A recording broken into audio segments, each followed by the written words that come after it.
এই মুহূৰ্তৰ এই ডাঙৰ খবৰটো দৰ্শকসকলক জনাইছো লামডিঙৰ যিগৰাকী বিজেপি প্ৰাৰ্থী আছে শিবু মিশ্ৰ বিপদত পৰিব পাৰে কাৰণ শিবু মিশ্ৰৰ বিৰুদ্ধে এই মুহূৰ্তত এটা বিস্ফোৰক আৰু গুৰুতৰ অভিযোগ উত্থাপন কৰিছে লামডিঙৰ এগৰাকী নিৰ্দলীয় প্ৰাৰ্থী আমি ইতিপূৰ্বে নাম উল্লেখ কৰিছো যশোধা শ্যামল ৰক্ষিত আৰু তেখেতে গুৰুতৰ অভিযোগ উত্থাপন কৰি কৈছে যে শিবু মিশ্ৰৰ যি নিৰ্বাচনী শপতনামা আছিল সেই নিৰ্বাচনী শপতনামাত শিবু মিশ্ৰই তেওঁৰ বিপক্ষে থকা যি আসলতে গোচৰ সেই গোচৰৰ বিষয়ে তেওঁ উল্লেখ নকৰিলে বুলি এই মুহূৰ্তত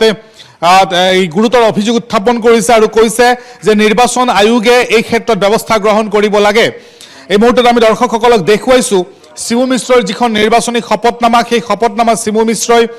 স্পষ্টকৈ উল্লেখ কৰিছে য'ত তেওঁ লিখিছে FIR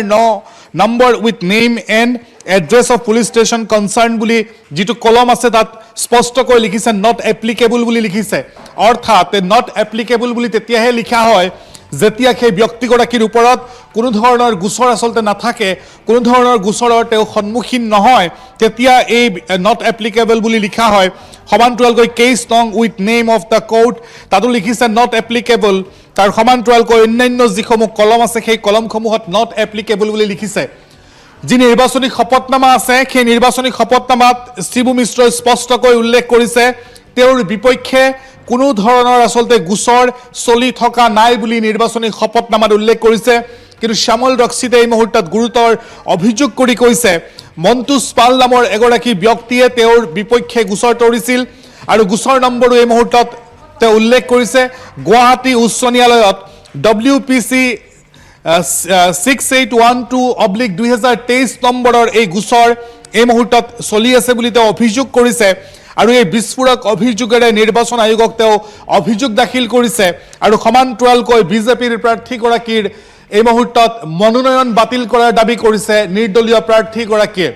শ্যামল ৰক্ষিতে সংবাদমেল আয়োজন কৰি কৈছে যদি শাসকীয় পক্ষৰ হোৱাৰ বাবে নিৰ্বাচন আয়োগে কোনো ব্যৱস্থা গ্ৰহণ নকৰে তেনে ৰাইজৰ আস্থা হেৰাই যাব সেয়া যেই নহওক এই মুহূৰ্তত এই ডাঙৰ খবৰটো হ'ল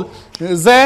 বিপদত পৰিব পাৰে লামডিঙৰ বৰ্তমানৰ বিজেপি বিধায়ক শিবু মিশ্ৰ কাৰণ শিবু মিশ্ৰৰ শপতনামাত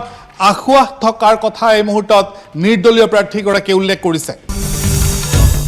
আসাম টক্স আপোচবিহীন অসম কণ্ঠ